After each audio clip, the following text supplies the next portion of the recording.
16th, 2022 Park and Rec Commission meeting.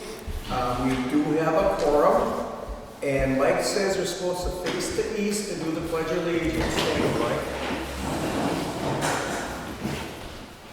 I pledge allegiance to the flag of the United States of America and to the republic for which it stands, one nation, under God, indivisible, and with liberty and justice for all. Thank you, guys. Okay. Approval of the minutes from June 30th is next. Second.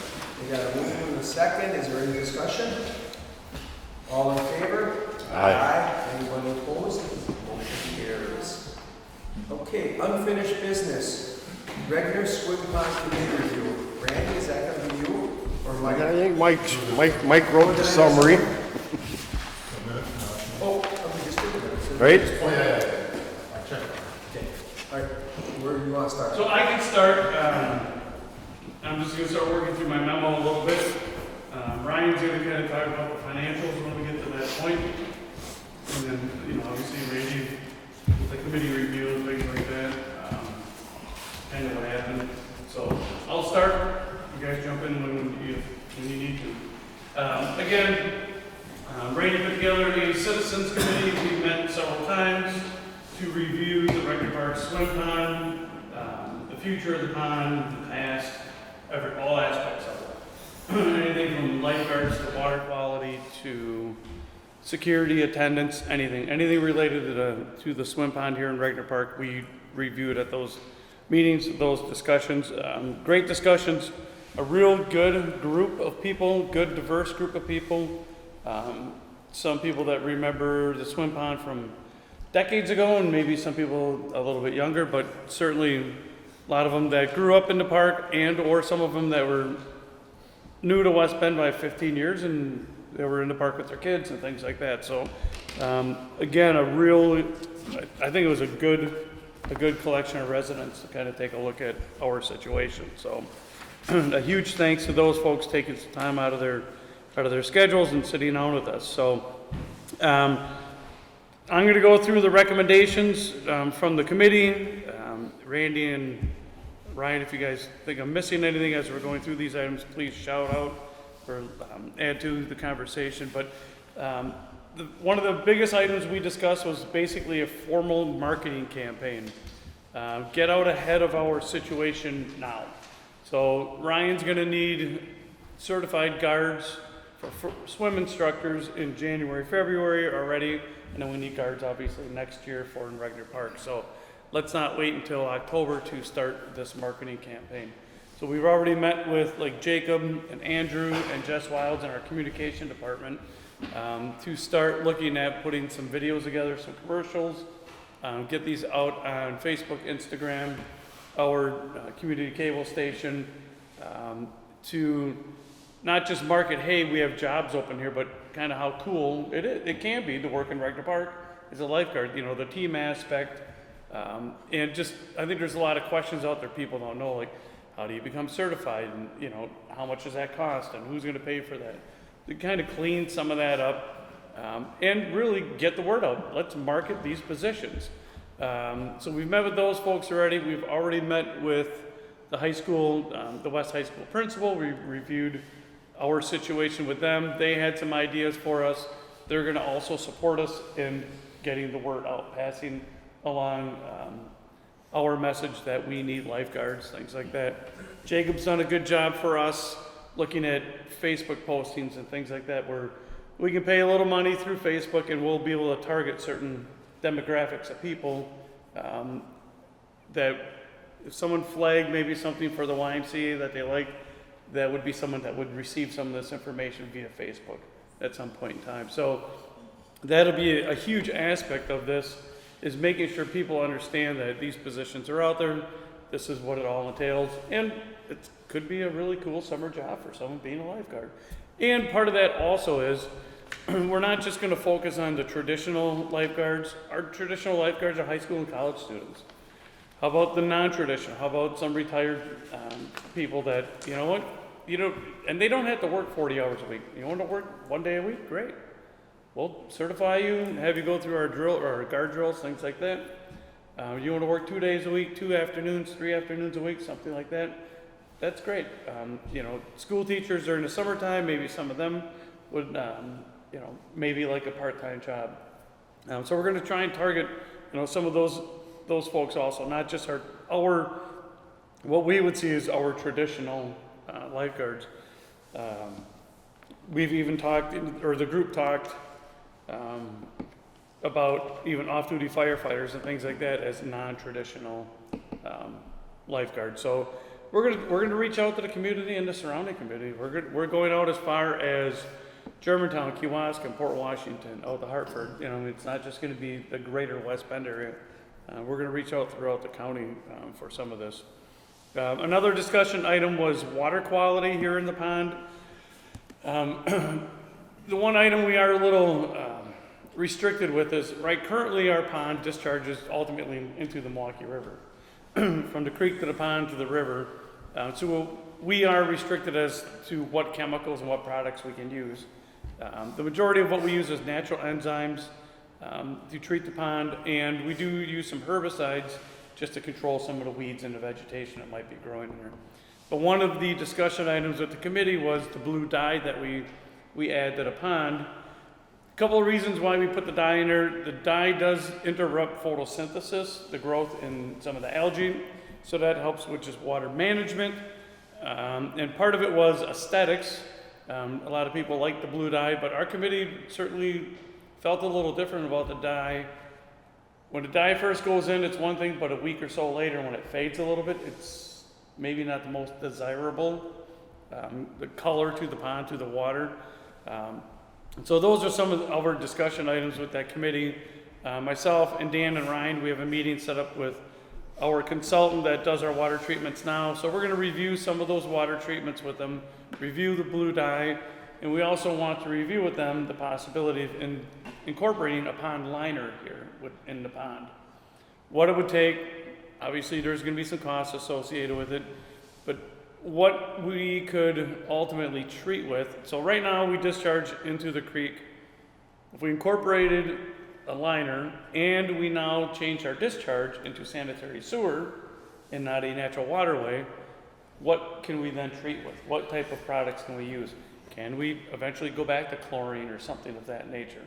Something that, it's not going to be a swimming pool, it would still be a pond with a liner, but if we can maybe clean that water, clear that water up a little, not clean it up. The water's fine, just make it a little clearer, not only for the lifeguards, but the patrons, you know, our customers.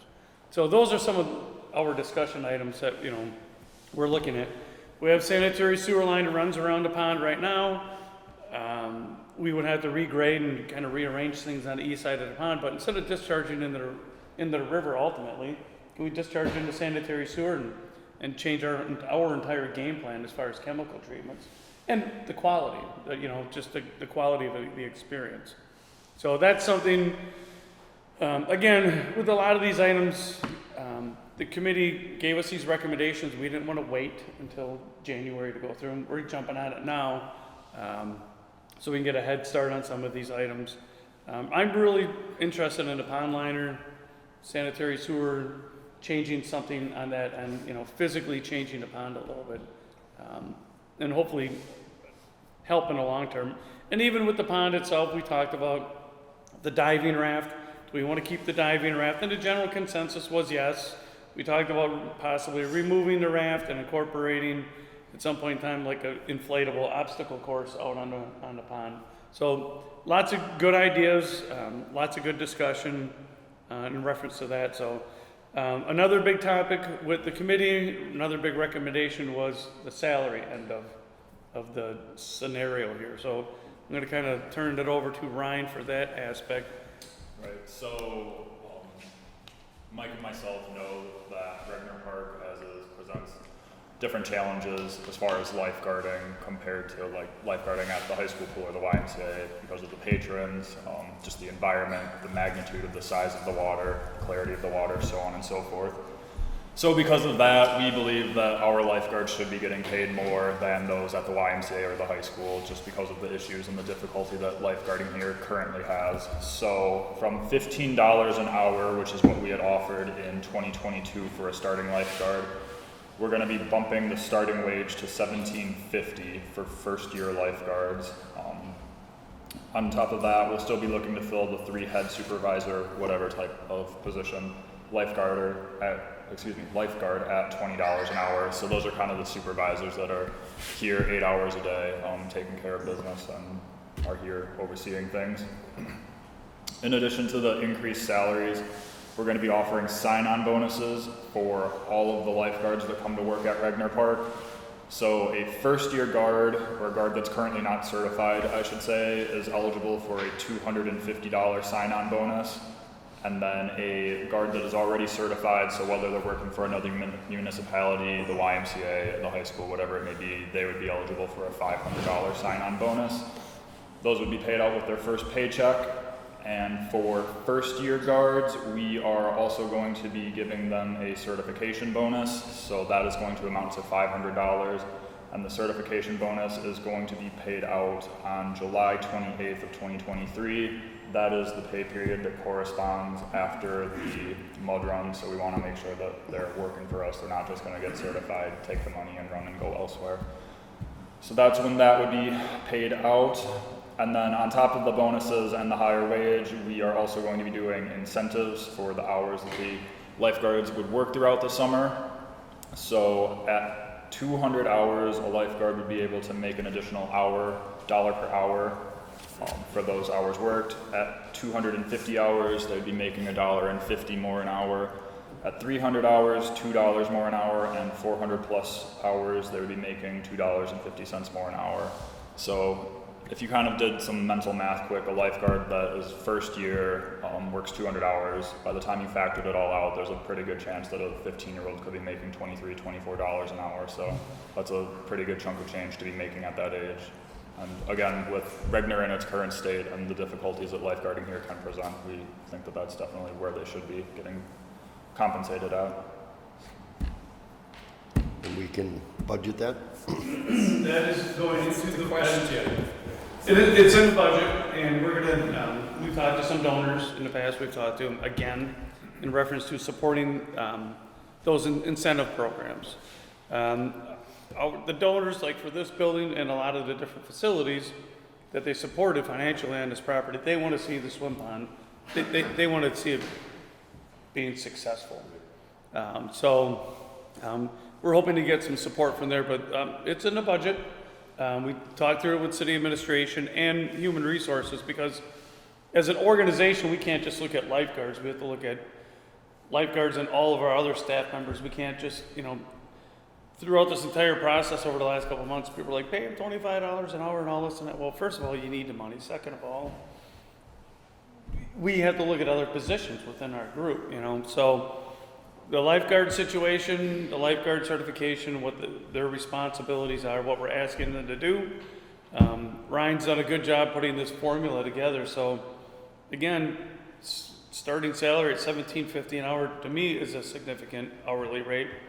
I look around town online to do comparables, not just with lifeguards, but summer jobs. Dan started his staff at $15 an hour this summer. So we don't want to forget about trying to fill those jobs either, but, well, you know what? Hey, you want to be a Park and Forestry staff member for $15 or be a lifeguard for $17.50, and like Ryan said, you work 40 hours a week the entire summer, you're going to make over $20 an hour.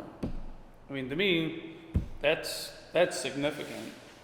And maybe it's the father in me or something, I don't know, earn it a little bit. $17.50 an hour is an awesome hourly rate, but you get your certification, we want you here for the summer, we'll give you your bonus then for that midsummer.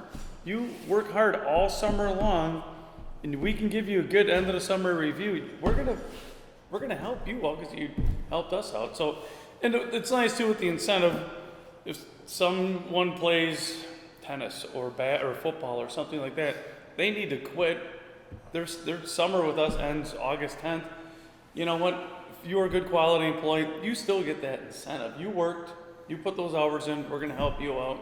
you were here every day when we needed you, things of that nature. So I kind of like that step program where earn it a little bit, put your time in. But again, for someone who wants to work 20 hours a week, great. They can still hit that 200-hour mark. There's enough time in there. So it's not just for the people that work 400 hours or more. You put that 200 hours in, that would be, a significant incentive for them. So there definitely is businesses in town that want to back this. Yes. And they will, I do agree with what Mike said. I believe they will help us with the bonus program part of it, but they do want to see results. If the results don't come, there could be other issues, okay? So we have to realize that. And I like what you came out with here. I mean, again, if I was a 17-year-old, had any interest in swimming, or not even swimming, just for a nice summer job, it's a heck of a pay. So I like what you put out there, and we just have to get it out to people. And I think what young people, it's Facebook, whatever, all that. I don't think you could run an ad and walk on the West Bend News, right? Would that help? Yeah. So. And we did we ran ads in the newspaper and things like that, but the one fortunate thing is, like when we met with some of the folks up at the high school, when we get our entire marketing package going, they're going to send it out to all the swim teams, all the swim coaches, in Kewaskum and Port Washington, so those are the connections we need those. And they're 100% willing, because one other aspect with the certification is Ryan's willing to certify guards that are working at the high school. So he's planning on certifying our guards and guards that work at the high school. So that way we can support their program, that we can make that they have enough guards there for what their needs are. We also need guards at the high school for our swim lessons, and then obviously Regner Park. So, we're trying to be as good of a friend and good of a partner as we can with the school district, and we always have been. But in a situation like this, we really need to kind of pull together. So, and then the last recommendation, excuse me, from our committee was, I'll say general security around the park. It's a city park. Sometimes our patrons might get a little louder, things like that. So they asked that we kind of review maybe just some extra presence in the park, things like that. So I did talk to the police chief about community service officers doing extra patrols through the park, bike officers, extra patrols in the park. And maybe not on a Monday afternoon when it's quiet, but certainly that Wednesday, Thursday, Friday, Saturday, Sunday, or Thursday, those hot days, things like that, put special attention on here. And then one aspect we were looking at also for this next summer, we always have beach house attendants in the beach house collecting daily fees for wristbands, selling concessions and all that. Now with this new configuration, we for sure probably want 2 beach house attendants all the time here. If our renter here needs some assistance, that's what they're gonna be here for. But even on those weekends, maybe Thursday, Friday, Saturday, Sunday, have a third one on duty, and that person literally walks the pond, picks garbage, answers questions, things like that. And it sounds kind of rude, but we don't want our customers talking to our lifeguards out there. Guards are supposed to be on the water. Their eyes need to be there. So if people have questions, and if this beach house attendant, they see them out and about and around, on and off throughout the day, they get questions, they can go to that person. And it's just another little slice of presence in the park. A little bit of, no, it's not a uniformed officer or anything like that, but still, if you want to do some mischief or some wrong or act a little bit inappropriately, you might think otherwise. So again, huge thanks to Randy and Mike and the committee and everyone that was involved. I enjoyed the discussions. It's some spirited discussion. Yes, and that's good. There was I think a lot of good came out of it. Yeah. Some good ideas. No, it was, not everyone agreed on everything. That's good. It was good, healthy discussion review. So, I'd like to thank all the people that were a member of that committee. It was a good, diverse group, and we appreciate your input. Getting back to that liner, they make liners that you could use it in a beach with Yes. sand? Oh, I didn't realize that. Yep. Slinger used to have one. He took theirs out at one point for some reason. well, one of Quite a our few commissioners places. was camping last week at a camp, and that's one of our examples, is that pond. Yeah, Breezy Hill up in Eden has a liner in there. And then there's another one down in Quite interesting. Caledonia, that I've been playing a little phone tag with them. We want to go down, we want to go visit some of these locations. Because I want to physically see the water, I want to see what we can do. So, yeah. And is the liner the answer? I don't know, I think it's just, there's different pieces of the puzzle that we just got to get lined up here. And would we still be a lice skate if there's a liner in there? And that's part of it. I would think so, but that's all part of the discussion. And It's all buried under the sand. yep. So, but again, you know, type of chemicals, filtration, for us, discharge. It rains, we get 2 inches of rain, we got to put that somewhere. It's going to overflow into something. So, but even when we did the east side of the pond in 2010, we took that waterfall out. We installed a large storm scepter there to collect a lot of the silt and all that. I'm hoping if we do, reconfigure that over there, we can still use that. We might have to pick it up and move it a little bit, but not just scrap everything we did, that we can still use some of that over there. If nothing else, it created some good discussion, had you guys go back and look at things with a little different, you know. It was a good review. Community spoke, and I think we gotta know what we have to do to get that pool open next summer. Agreed. That's correct. So, Anything else on the recreational pond? Okay, let's go to the Dirty Ninja Mud Run review. All right, so the 2022 Dirty Ninja Mud Run for Kids was held Saturday, July 16th.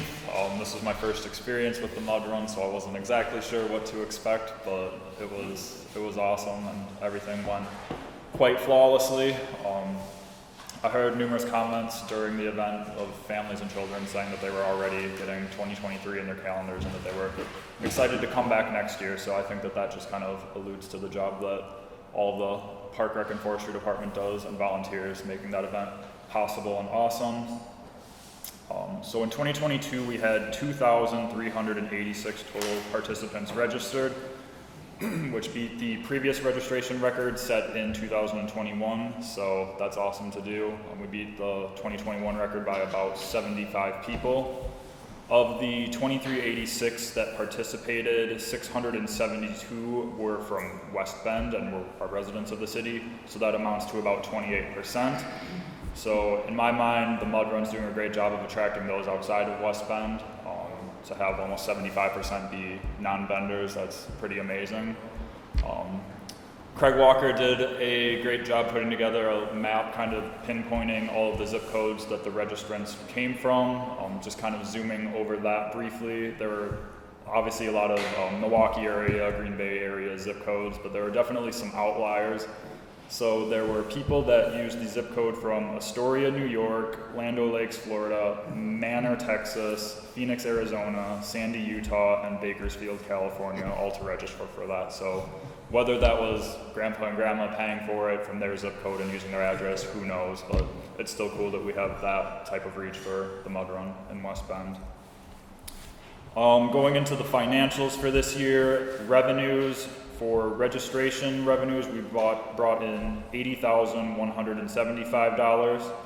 On top of that, sponsorship revenues this year was $21,500 for a net revenue of $101,675.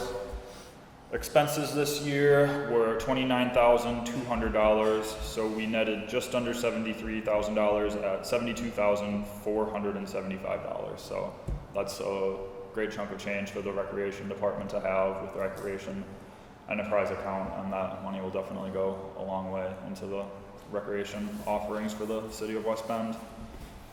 Looking forward into 2023, as Mike had kind of alluded to earlier, we are potentially looking at changing the 2 slides that are on the tarp on the sand to buying inflatables for that. Just after logistically speaking through some things after the meeting, we thought the younger kids definitely wanted to go on the inflatable one just because it looks more inviting and it's an inflatable, and what 5-year-old wouldn't want to go down that instead of a tarp on the sand. So I'm definitely going to look into getting that changed so we would have 3 of the inflatable slides, and then it'll help the volunteers with the flow of things as well, so that kids aren't naturally gravitating towards the one slide, which seems to be preferred by most of them.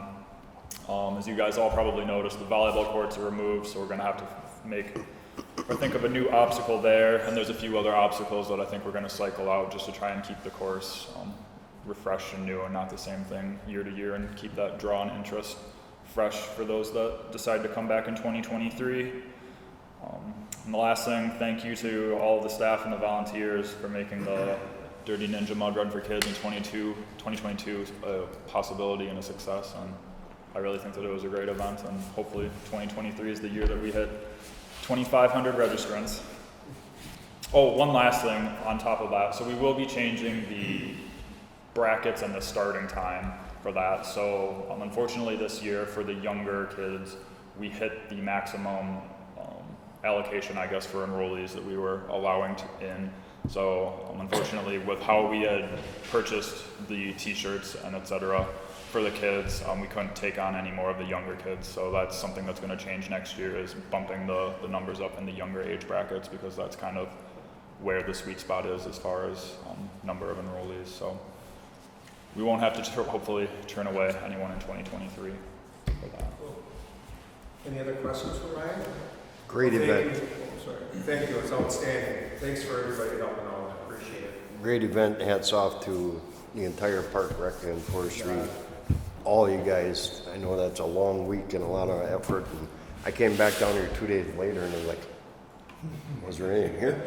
Other than a pile of shoes and socks in the parking lot.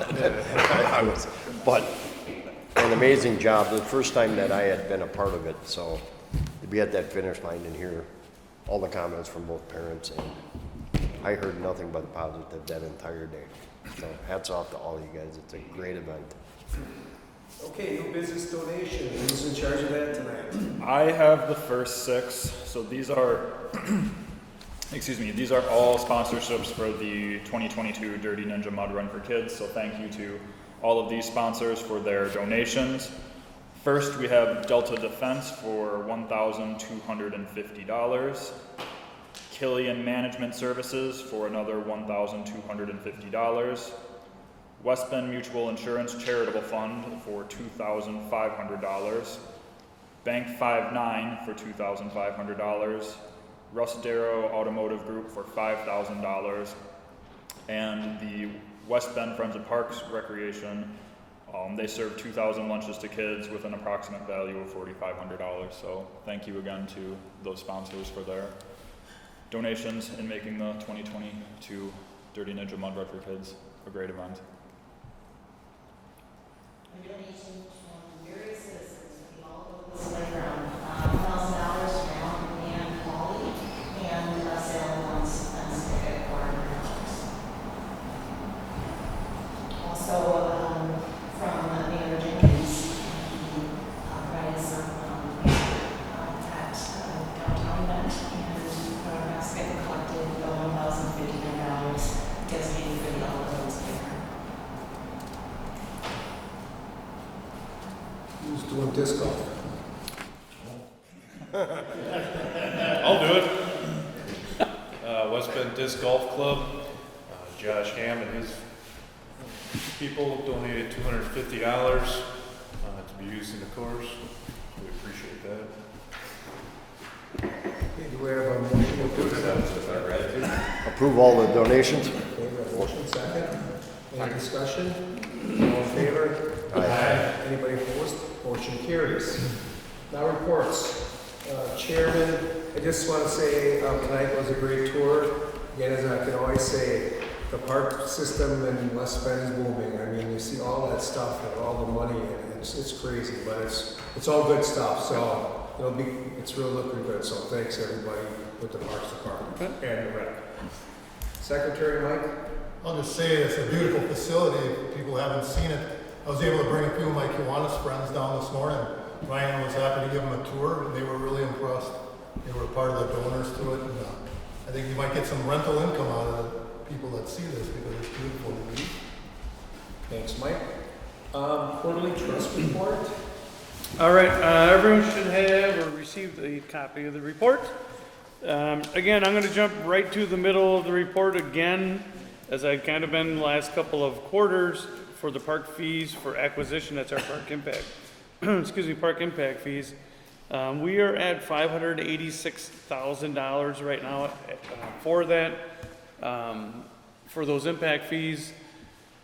September or October, we should be coming to the commission for possible transfer of some of those funds for the Riverwalk.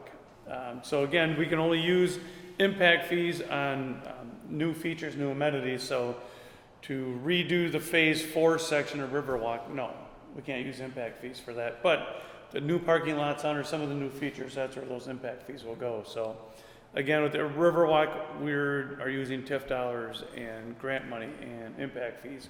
It's kind of a whole list of different funding sources. So that $586,000 will be used here shortly, or at least a portion of it. So other than that, Do we have questions? any questions for Mike? Mike, I don't know if this is at council level. We talked about briefly handicap parking area, maybe at the Labyrinth. Is that That is in our capital budget. okay? Yep, that is in there. So that'll come up at the council. Yeah, so what, at some point in time, let's say we wouldn't use CIP money for that, we could possibly use maybe the PARC funds that are in there. But what Randy's referencing is we've been asked for the last several years to add 2 handicap parking stalls right by the Labyrinth Garden along the Main Street entrance drive.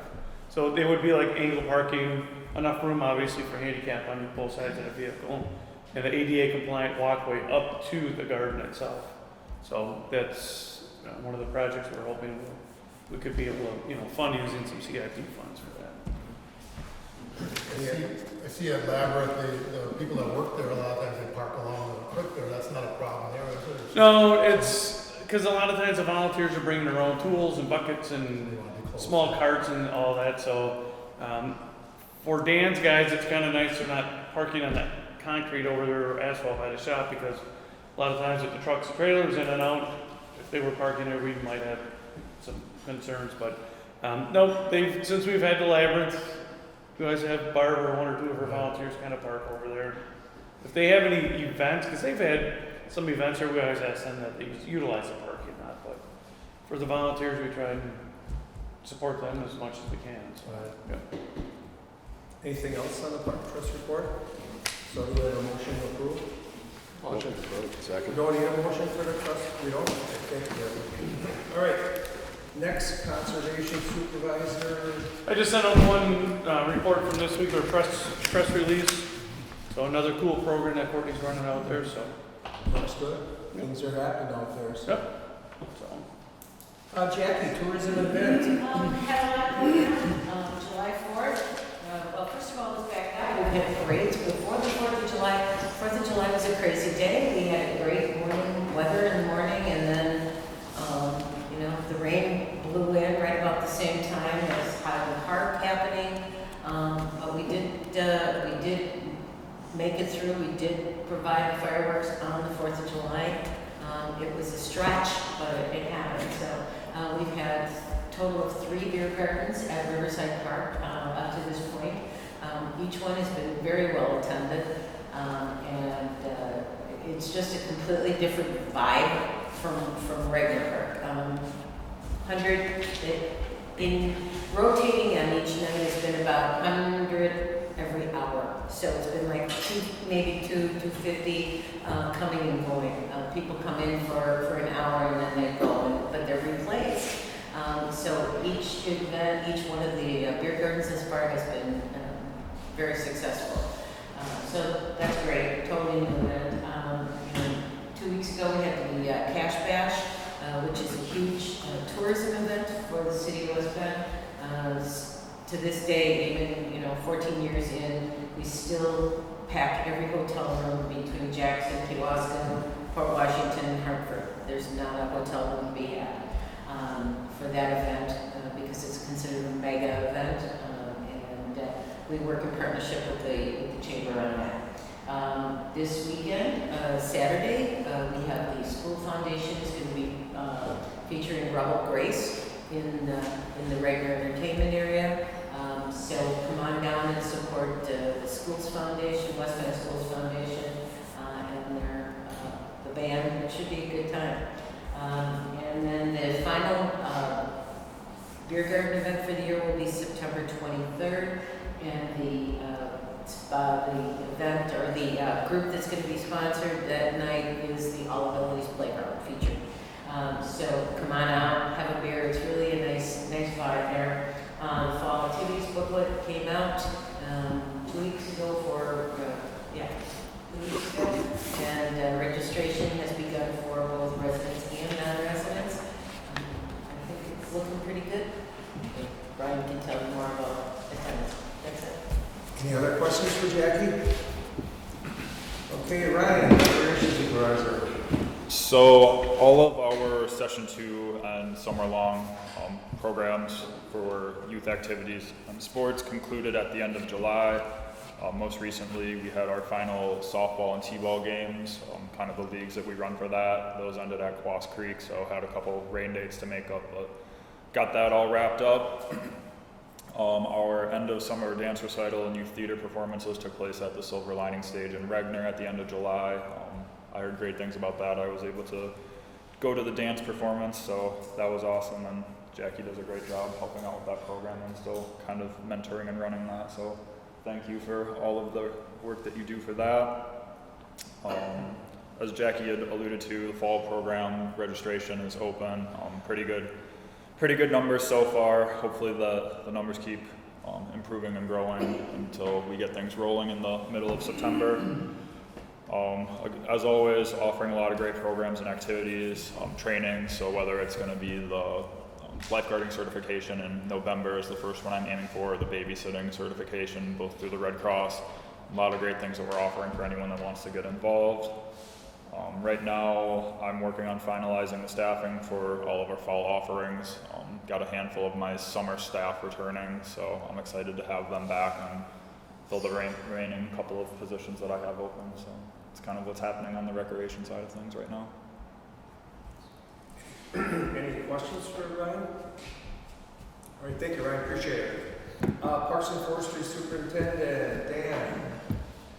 So just going to retouch on a lot of stuff that we saw on the tour because we've been really busy down here with restoration around the, as you can see, around the bathhouse.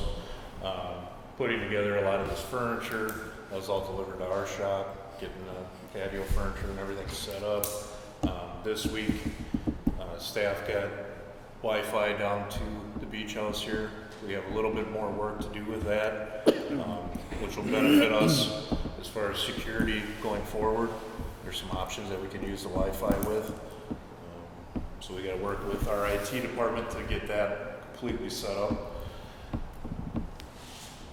We put in a couple of removable bollards we're trying for public safety behind the grandstand, something new.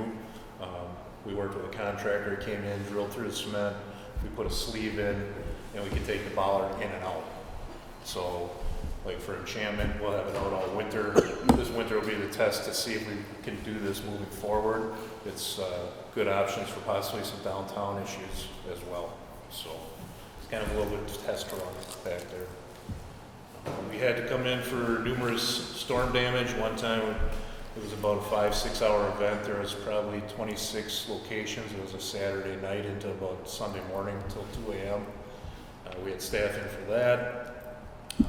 I came in for a tree with staff that actually had fallen onto Woodland Firearms old building right along the bridge there. It was maybe a beaver chew. The beaver was there when we showed up. So we're not sure. It was a willow. It was in the river. Things were high, but it just was kind of a coincidence that the beaver was there when we showed up. Looking at Dan at 2 in the morning. Here you go, buddy. Take care of this. That's my tree. You can see the dent in the bridge railing where The Glacier Blue Hills parking lot, that's going to be ongoing. We're going to try to keep increasing that area for Craig and the people that use that because that's become very popular for us in the Parks Department. Seasonal staff starting to wind down. Big programs are starting to wind down. We're going into a different mode here. We'll start doing road right-of-way maintenance, right-of-way clearing. We got more work to do out at Lac Loran with the pine tree plantation. We still have hopefully to work with a contractor with some mowing going on out there. And then after Labor Day, we're going to start stumping. Probably sitting at close to 100 stumps again already, so, and the wood lot. Any more questions for Dan? I got a question, Dan. Down flood, and we saw it, there's been a notice on that. What if we set a little boulders through the middle of that lot? That lot's pretty wide. Would that possibly, Oh, kind of like, almost like a median. yeah, kind of like a median down through the middle? At least then they can't go in there and do circles. I mean, they can still go around. Yeah. Just popped in my head. It might help. That's I an don't know. idea. Let me see if there's enough room for back in and out. Yeah, it seems that parking lot is big Yeah. enough. It might be something to look at. Just dump some boulders in there. Maybe some old ash trees.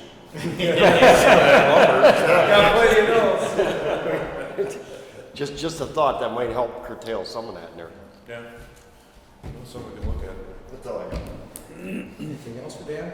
Thanks, Dan. Thanks, Dan. Then the Director, Mike. I'm gonna start with Carolyn. I think she has a couple updates. Sure. The office is always using place, Tommy can attest to that as well. Lots of phone calls, people always asking questions, we never know what we're gonna get from the phone, so that's always I'm not sure.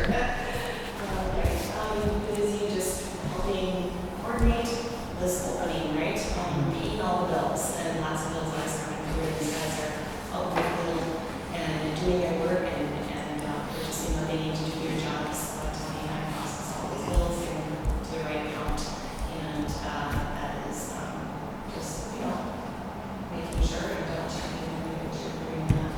Of course, the phones, the most busy, we're talking about how popular our facilities are. We saw a few of them today. Tommy and I are always sort of upselling.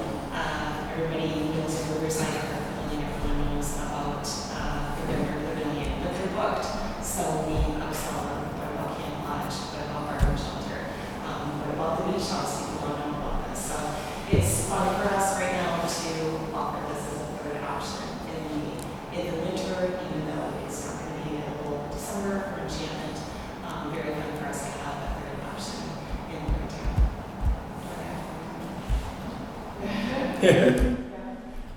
All activities, obviously, parents calling in, registering, the dance programs are very popular too, with full capacity already. Full capacity. Archery, everything is full capacity already. So. Thank you.